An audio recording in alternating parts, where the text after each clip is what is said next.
Welcome back to Squawk Box. Well, poor returns in other investment classes could see as much as $400 billion chase its way into real estate next year. That's the headline number being quoted by our next guest. Well, joining us now is Mark Charlton, head of research and forecasting at Colliers International, joining us here around the set. Mark, thank you for being with us this morning.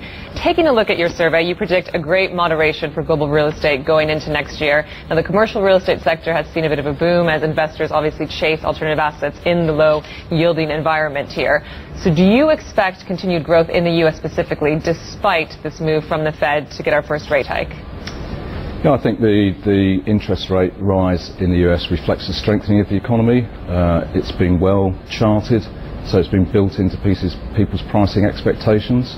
Our survey certainly suggests that the US remains a major target for global investors, particularly from Asia. Particularly from Asia. And would that be among the institutional investors here? We talking about private equity funds, larger pension funds perhaps? I think particularly from the institutional investors, pension funds. Pension funds are seeking to match their long-term liabilities, and real estate is a perfect asset class for that. How does this demand play out into Europe then? Especially when we talk about London has been a safe haven for years here. Do you expect that trend to continue?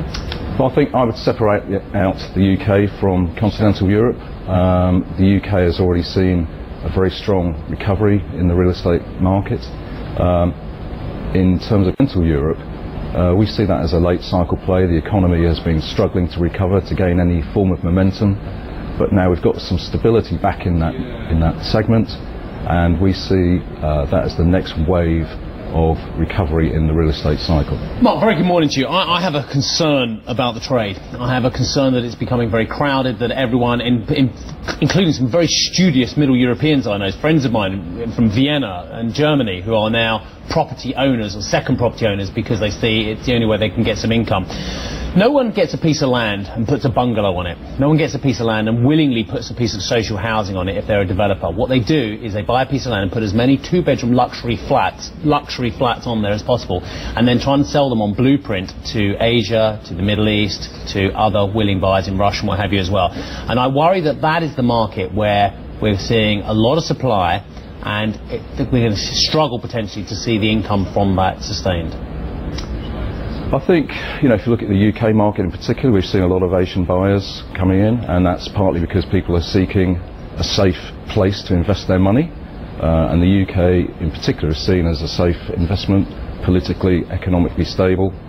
What we have seen during the course of the last 6 months or so are efforts by the UK government to sort of dampen down the pricing bubble that we're perhaps seeing. The top end pricing. Certainly the top end, yes, with stamp duty changes and the impact on non-DOMs and so on. So we've certainly seen a slowing down in the rate of growth at the top end of the market.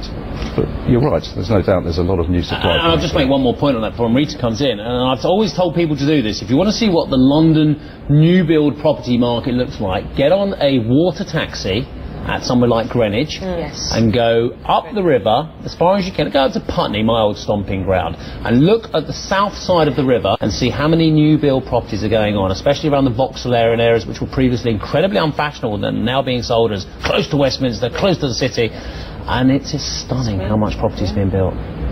Rita.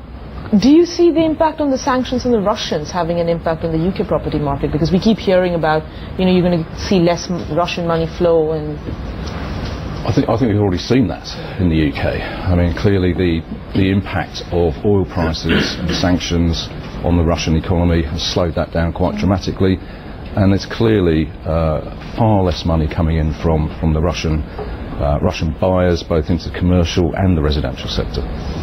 And Mark, I'm just wondering, when we talk about actually funding these purchases of the property, you're reporting expectations of an increase in debt use. Is that right?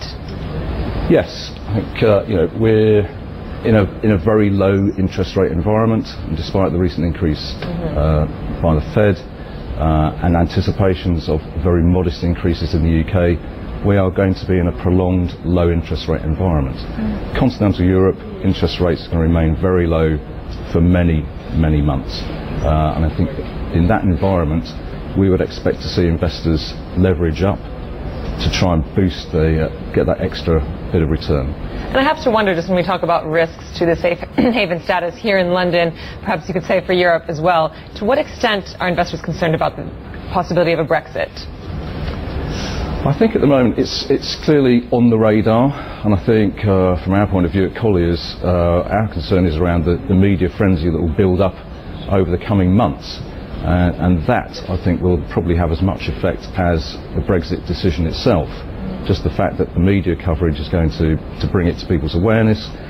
And I suspect we may see some hesitation, particularly in the occupier markets, as people use it as an excuse to defer making decisions on commitments. Mark, we're going to leave it there. Nice to see you. Happy Christmas, and thank you very much indeed for joining us. Mark Charlton, Head of Research and Forecasting at Colliers International. A couple of emails, actually, as well. Actually, reply to the previous point about sugar. Dear Steve, the reason why I asked a question about sugar is because of the oil price. We have